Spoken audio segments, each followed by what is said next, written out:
Well, how do, guys? So we just wrapped up the tour, which, you know, I don't always have such luck with these things, but I had really great luck this time, guys. I didn't even look it up when there was possibly going to be a tour up here today on the 161st anniversary of the Battle of Monacacy in 1864.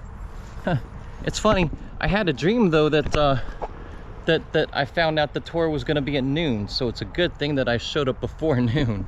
I think it might have kicked off around, I can't remember if it was 9 or 10 o'clock. Anyhow, I just want to take you for a quick walk since the last slew of videos were all parts of a series of a great tour that again I made it here just in time for.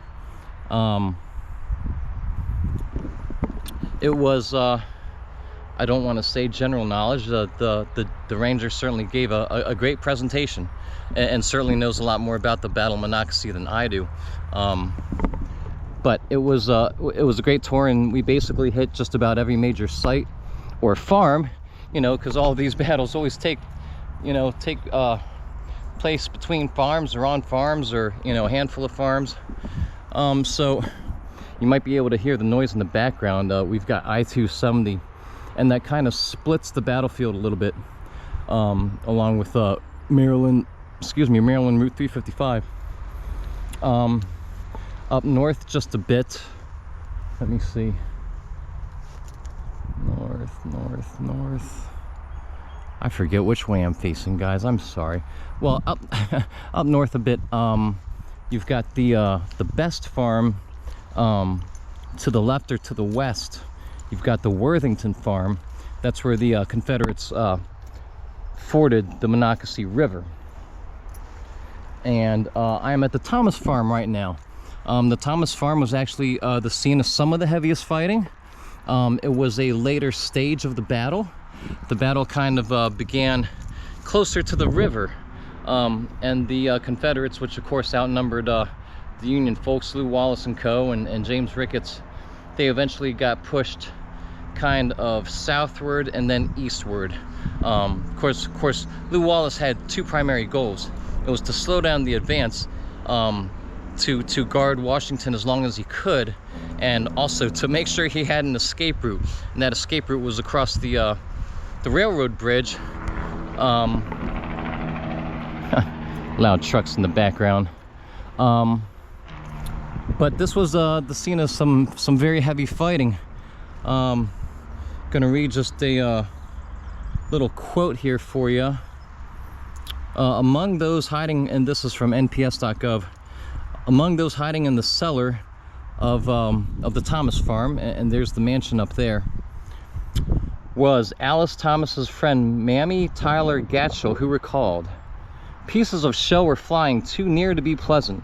Many balls slashed the shrubbery, while the larger missiles of war's fearful instruments twisted huge limbs from the trees, leveled down chimneys, and tore out an angle of the house."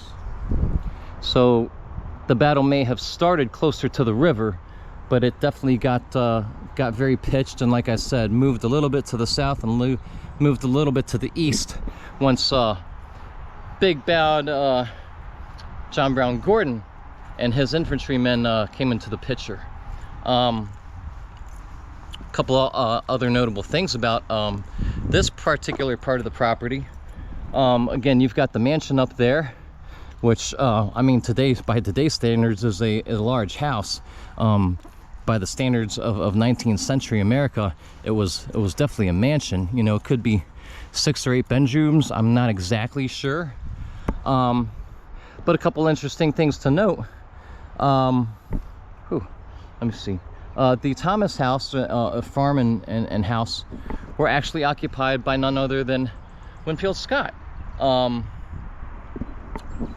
In 1863, in June of 1863. I'm sorry, Winfield Scott Hancock, of most notably of Gettysburg fame. He actually was headquartered there for I think only about 3 days or so before they moved north to the Battle of Gettysburg. Also, after the Battle of Monacacy. Let me see, Ulysses S. Grant had a little council of war up here, and he discussed with some of the other folks about continuing the back and forth fight over the Shenandoah Valley. So he was meeting with Phil Sheridan and some others and discussing plans for that fall. So pretty important piece of land right here.